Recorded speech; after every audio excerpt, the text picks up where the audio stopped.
sini kan sangat terlihat sekali bahwa proses permainannya sangat jorok lah. Ya, saya nggak pusingin begituan karena ada di Polda Metro Jaya juga mungkin sudah biasa mereka bermain seperti dengan kasar seperti itu ya. Kenapa saya bilang sangat jorok? Coba bisa di zoom gak ini? Mungkin nih wartawan bisa sambil lihat juga nih. Proses berjalannya itu 2-3 hari aja kalau tidak ada deal-deal khusus sebelumnya ya, tidak ada kesepakatan sebelum antara pelapor dengan oknum pejabat di kepolisiannya, itu hampir tidak mungkin terjadi. Kalau 1 hari itu udah hampir nggak mungkin terjadi. Ya, proses itu administrasi negara ini kan kita sangat tahu ya. Sehubungan dengan adanya surat undangan klarifikasi nomor DI-4-1/4/24/2024 pada tanggal 23 April 2024 kepada Dr. Rudiono Darsono SHMH untuk hadir pada hari Kamis tanggal 2 Mei 2024 pukul 1 siang guna menghadap kepada Unit 3 Subdit Tahbang Resmob lantai 4 Gedung Ditreskrimum Polda Metro Jaya. Surat panggilan tersebut terkait dengan adanya laporan polisi nomor LP-294-I-2024-SPKT-Polda Metro Jaya tanggal 17 Januari 2024 tentang perkara tindak pidana memberikan keterangan palsu di bawah sumpah sebagaimana dimaksud dalam pasal 242 KUHP yang terjadi pada tahun 2018 hingga tahun 2019 di Jalan Gajah Mada nomor 17, RT 03 RW 01, Kelurahan Petojo Utara, Kecamatan Gambir, Kota Jakarta Pusat, DKI Jakarta, yang dilaporkan oleh Saudara Teja Wijaya di Sentra Pelayanan Kepolisian Terpadu atau SPKT Polda Metro Jaya. Berdasarkan hasil masukan dan keputusan Rapat Koordinasi Dewan Guru Besar Fakultas Hukum, Senat Fakultas Hukum, Senat Universitas, dan Pimpinan Yayasan Perguruan Tinggi 17 Agustus 1945 Jakarta, serta hasil audiensi dengan Kompolnas pada tanggal 25 April 2024. Senat Universitas dan Pimpinan Yayasan Perguruan Tinggi 17 Agustus 1945 Jakarta mendatangi Ditreskrimum Polda Metro Jaya pada tanggal 2 Mei 2024. Dan berikut pernyataan Ketua Yayasan 17 Agustus 1945 Jakarta, Rektor UTA 45 Jakarta, dan Dewan Penasihat UTA 45 Jakarta saat ditemui di Polda Metro Jaya. Ya. Dijelaskan kedatangan hari ini dalam rangka. Kami datang dengan menjawab surat klarifikasi dari Resmob Tahbang tentang pemanggilan Ketua Dewan Pembina Yayasan Perguruan Tinggi 17 Agustus 1945 Jakarta, yaitu Bapak Rudiono Darsono. Kami sudah menyampaikan surat, kami menjawab terhadap surat klarifikasi tersebut. Kami sudah menjawab, kami juga melampirkan pendapat ahli pidana, 2 ahli pidana, bahwa proses pemanggilan itu adalah tidak sah karena melanggar peraturan perundang-undangan.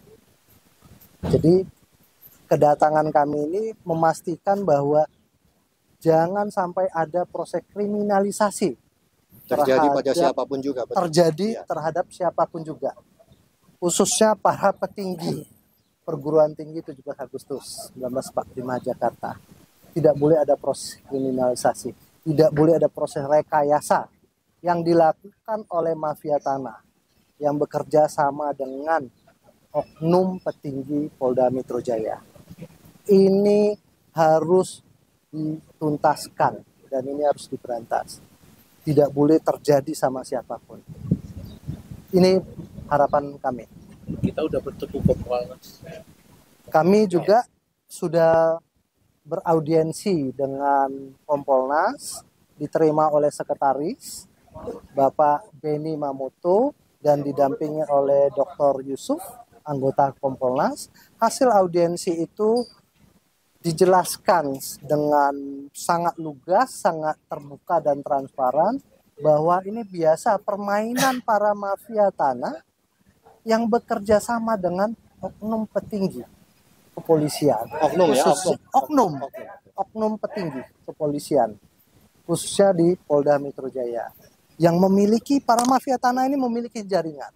Jadi fungsi dari surat pemanggilan Bapak Rudiono Darsono ini untuk menekan agar Bapak Rudiono Darsono siap untuk negosiasi sesuai dengan kemauan mafia tanah Teja Wijaya. Ini sangat jelas dan ini biasa terjadi menurut Pak Beni Mamoto, itu biasa terjadi. Jadi harapan kami dari dunia pendidikan, kami ingin kejelasan supaya ini tidak terjadi sama siapapun. Institusi sebesar Universitas 17 Agustus, kampus nasionalis, itu bisa terjadi bagaimana dengan rakyat biasa. Ini satu proses yang sangat memalukan bagi bangsa kita. Hari ini kami bersama-sama dengan Bapak Ketua Yayasan, Bapak Bambang Sulistomo, dengan Ketua Dewan Penasehat, Bapak Ganang Sudirman, itu menghadiri pertemuan hari ini. Kami mau menunjukkan niat baik kedatangan kami ke Polda Metro Jaya untuk menyambut surat undangan klarifikasi ini tersebut. Ada tindak lanjut dari Kompolnas nggak setelah pertemuan itu? Dari pertemuan kami, Pak Beni Mamoto menyampaikan bahwa kami sudah bersurat ke Polda Metro Jaya sudah 1 bulan, tapi belum dijawab atas pengaduan kami. Belum dijawab oleh Polda Metro Jaya. Sampai di mana juga prosesnya tidak tahu, dan Pak Beni menyampaikan bahwa hasil audiensi kami, Pak Beni akan bersurat lagi, surat kedua, untuk menindaklanjutin permintaan jawaban dari surat pertama, bahwa memang ada proses pelanggaran hukum yang dilakukan oleh para oknum kepolisian di Polda Metro Jaya. Seperti itu. Pihak kepolisian ini bisa menerima ketidakadilan Pak Rudi yang diwakili oleh tim gitu. Secara prinsip kami sudah memberikan jawaban dan pendapat hukum ahli pidana. Itu yang akan dibawa oleh mereka hasil pertemuan, mereka akan rapatkan dengan pimpinan. Seperti itu. Jadi begini, terima kasih Pak Rajes. Ya, silakan. Jadi bukan soal Pak Rudi akan hadir tidak akan hadir. Memang kita sudah putuskan bahwa pemanggilan itu tidak tepat sasaran, tidak sesuai dengan hukum dan peraturan yang berlaku. Ya. Pemanggilan itu tidak sesuai dengan hukum yang berlaku.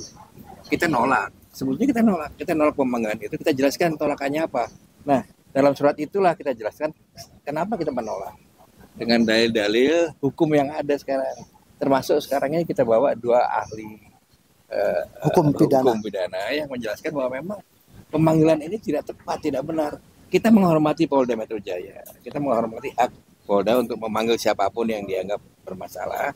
Tapi kita anggap ini pemanggilan nggak sah. Ini sudah ada putusan pengadilan negeri kok mesti dipanggil lagi lewat sini. Kan jadi hal-hal inilah yang membuat kita berkeyakinan Pak Rudi nggak perlu datang. Ya, Pak Rudi tidak perlu datang. Jadi tidak ada masalah Pak Rudi hadir atau tidak. Tidak perlu datang.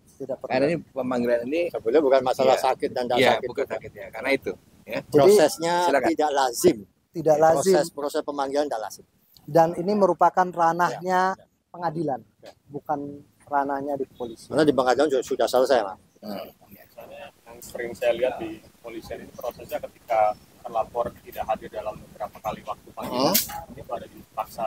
Oh ya, itu kalau umum terjadi begitu. Khusus hal ini kami menyatakan setelah tentunya diskus dengan Kompolnas dan ahli hukum pidana lainnya bahwa proses pemanggilan kepada Dewan Pembina kami ini itu prosesnya tidak lazim dan tidak sah dilakukan. Kedatangan kami semua ini petinggi-petinggi semua kami datang ya. Kita menyatakan bahwa proses ini tidak lazim, maka kami menyatakan proses pemanggilan kami menolak hal ini. Bukan masalah kita tidak mau hadir. Ya. Supaya presiden ke depan tidak ada lagi semoga ketidaklaziman seperti ini terjadi pada siapapun juga. Ya. Itu. Ya. Jelas. Ya.